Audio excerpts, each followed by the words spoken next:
আমার গাইস মনে হইতেছে আমার পুরোটা টাকাই জ্বলে গেল। হ্যালো গাইস, কী অবস্থা সবার? আশা করি সবাই ভালো আছেন। তো কিছুদিন আগে আমি এরকম একটা পাম্প কিনছিলাম। তো এই যে দেখতেছেন পাম্পটার আমি খুললা রাখছি। তো এই পাম্পটা মূলত আমি 1200 টাকাতে কিনছিলাম। তো আমার এখন মনে হইতেছে আমার পুরো 1200 টাকাই জ্বলে গেছে। কারণ কেননা তো এগুলোর মধ্যে যা আপনার জিনিসপত্র আছে সবগুলোই ঠিক আছে। তো সমস্যা হয়েছে কি, সমস্যাটা আমি আপনাদেরকে পরে দেখাইতেছি। তো সবার আগে দেখাই এই পাম্পটার ভিতর আপনার কি কি দেওয়া আছে, বা এই যে 1200 টাকা এটার মধ্যে কি কি দেয় সব কিছু আমি দেখাইতেছি। তো এটার মেইন হইলো আপনার এই যে দেখেন, এই যে প্রথম হইলো এই যে একটা মোটর। তো এটা হইলো আপনার কত ডিসি 12 ভোল্ট 21,000 RPM।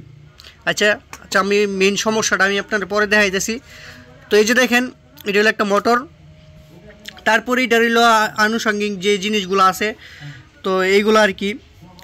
তো তারপরে এই যে দেখেন এটা হলো মেইনটা আর কি, এটা হলো মেইন পাম্পটা। তো এই যে দেখেন এইখানে পাম্প। তো এটার আপনার ভিতরে বাইরে দুনো সাইড দিয়ে পেস্ট কাটা আছে। তো তারপর এটা রাখলাম। তারপর এটা আপনার এই যে দেখেন এটার ভিতরে যে পাখাটা আর কি, তো এই যে প্রপেলার যেটারে বলি আর কি, এই যে দেখেন এটা হলো পাখাটা। মূলত এটার সাহায্যে আপনার পানিটা তুলে। তো এই যে এটা। তো তারপর গেল আপনার এই পাংখাটা যেটার মধ্যে আটকানো থাকে। তো এই যে দেখেন এটার নাম কি জানি বলে, তো ওইগুলো সম্পর্কে আমার তেমন একটা আইডিয়া নেই, এটার নাম কি, হুড না কি জানি বলে। তো এই যে দেখেন এটার সাথে একটা নাটও আছে। তারপর মোটরের সাথে এটা লাগায়, এই যে এইখানে টাইট দেওয়ার মতো আপনার নাট দেওয়া আছে। তো এই যে এটা গেল। তারপর হইলো আপনার এই যে দেখেন এই যে এটা দেখতেছেন, এটা হইলো আপনার এদিকে পানি ঢুকে, এটা এইভাবে লাগানো থাকে আর কি। তো এই যে গাইজ দেখেন, তো এইভাবে লাগানো থাকে। তারপরে এই যে এটার মধ্যে আপনার একটা ইয়ে দেওয়া আছে আপনার ওয়াশার, আমি যেটা ওয়াশার কি সিলিকন জাতীয় এগুলো ওয়াশার, মানে এই যে এই জায়গার মধ্যে দেওয়া থাকে যাতে এটা পানি লিক টিক করে মোটরের ভিতর ঢুকতে না পারে আর কি। তো এই যে এরকম একটা ওয়াশার দেওয়া আছে। তারপর সবগুলা এই যে এটা হলো একদম লাস্টে, এই যে মোটরের একদম লাস্টে থাকে এটা মোটরের লাস্টে এটা লাগা আর কি। তো তারপর আছে আপনার এই যে দেখেন, তো এটার সাথে যাতে হাওয়া না ঢুকে, এই যে দেখেন হাওয়া যাতে না ঢুকে এইখানে একটা আপনার ঈদে আছে, এটাও একটা এক ধরনের ওয়াশার। তো এই যে দেখেন এটা এইভাবে দিয়ে রাখলে তারপর আপনার আর হাওয়া ঢুকে না দিয়া, তারপর এটা এই যে লাগাই দেয় আর কি। তো এদিকে আর হাওয়া টাওয়া ঢুকে না, লিকেজ করে না আর কি। তো এটা শেষ। তো তারপর আরেকটা দেওয়া আছে এই যে ওয়াটার সিল না কি জানি বলে এগুলারে, যাতে এটার ভিতরে পানি না ঢোকে। তো এটার ভিতরে আরেকটা লাগানো আছে এই যে দেখেন। তো ওইটা আমি খুলতে পারি না, একটু শর্ট আইডিয়া লাগিয়ে রয়েছে। তো এই যে এটাও কিন্তু ঠিক এইভাবে লাগায়, এই যে দেখেন এই যে এইভাবে লাগানো থাকে এটা, এই যে দেখেন এইভাবে লাগায় আর কি। তারপর এই জিনিসটা আপনার বড় বড় পাম্পের মধ্যে লাগানো থাকে দেখি, তো এই জিনিসটা। তো তারপর আর কি আছে, তারপর আছে এই যে, তো এই সবগুলো আপনার ফিটিং করার জন্য আপনার তিনটা এই যে দেখেন রিং দেওয়া আছে। তো এটির মধ্যে আপনার নাট লাগানোর মতো সিস্টেম করা আছে, পেঁচ কাটা আছে।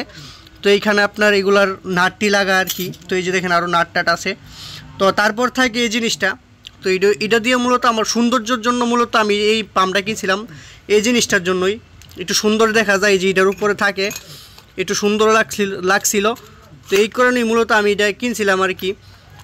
তো কিনা যেন এত বড় দরা খামু আর বইলা লাভ নাই, 1200 টাকায় আমার জ্বলে। তারপরে এইগুলোই, তারপরে আমি মেন সমস্যাটা কী আমি আপনাদেরকে দেখাই। তো গাইস এই যে দেখেন সব কিছুই ভালো। তো এই সমস্যাটা হয়েছে আপনার এই যে দেখেন এই 775 মোটরের সামনে হইলো বেয়ারিং আছে, আর পাশে কোনো বেয়ারিং নাই, ঠিক আছে। তো সামনে বেয়ারিং থাকাতে কোনো সমস্যা হয়েছে না। তো এই যে এটা দেখেন এখানে একটা বুশ আছে, বুশ। এটা যারা এইসব বিষয়ে অভিজ্ঞতা আছে তারা বলতে পারবো বুশ আসলে কী এর বলে। তো এই যে দেখেন এটা বুশ আর কি। তো এটা মূলত আমি কেনার পর সর্বমোট মিলে আমি 5 মিনিটও ব্যবহার করি নাই। তো ব্যবহার করতে গিয়া তো হঠাৎ করে দেখি এই যে দেখেন এটার যে বুশটা আছে না ভিতরে, এটা একদম ক্ষয় হয়ে গেছে। এই যে দেখেন মোটরের এই যে দেখেন শেফটা এটা লড়ে, আপনারা একটু খেয়াল করেন। এই যে দেখেন এটা একদম লড়ে, ঠিক আছে। তো এটা লড়ার কারণে এটা যখন ঘুরে মানে প্রচণ্ড হিট হয় এবং কি আপনার টার্মার একদম গরম হয়ে যায়।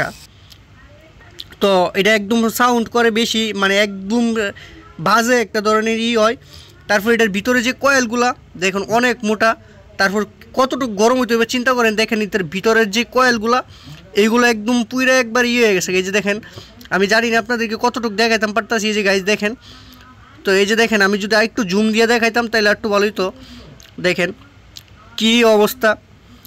এই যে মোটরটা, এটা কিন্তু আপনার এমনি যদি আমি খালি চালাই তো বেশি এম্পিয়ার খরচ করে না। যদি আপনার যখন এটার সাথে লাগাইলা ছিল তখন আপনার এটা পানি না ওটা অবস্থায় 15 থেকে 18 এম্পিয়ারের মতো খরচ করতো।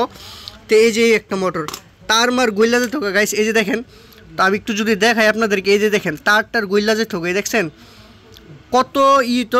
এটা কিন্তু 40/76 তার। এই তারটাই চিন্তা করেন গরম হয়ে একদম গইলা যাওয়ার অবস্থা। তো গাইস আমি কিন্তু আপনাদেরকে আসলে দেখাইলাম এটার মধ্যে কি আছে না আছে। তো আমার গাইস মনে হইতেছে আমার পুরোটা টাকাই জ্বলে গেল। তো গাইস পাম্প কিনছিলাম আমি পুকুর থেকে পানি উঠানোর জন্য, আর সে জায়গায় আমার পুরোটা টাকাই গেল পানিতে। তো আমার আর পুকুর থেকে আর পানি উঠানো হইল না আর কি। তো গাইস দেখেন, তো আপনারা যারা কিনবেন এগুলা তো অবশ্যই যাচাই বাছাই করে কিনবেন, ভালো খারাপ জিনিসটা দেখে একটু কিনবেন। তো দেখেন, তো আমার এইগুলা তেমন একটা ভালো পড়ে নাই। তো আমি জানি না যারা যারা এইগুলা ব্যবহার করতেছে তাদের এটা কীরকম সার্ভিস দিতেছে। তো আমার অনেক ভাই বলছে এগুলা তেমন একটা ভালো সার্ভিস দেয় না, তো দেখতে সৌন্দর্য লাগে, একটু ইউনিক লাগে, না জানি কি। তো এখন মনে হইতেছে আমার পুরো টাকাই জ্বলে গেল। তো গাইস আজকের ভিডিওটা এই পর্যন্তই, সবাই ভালো থাকবেন, ধন্যবাদ।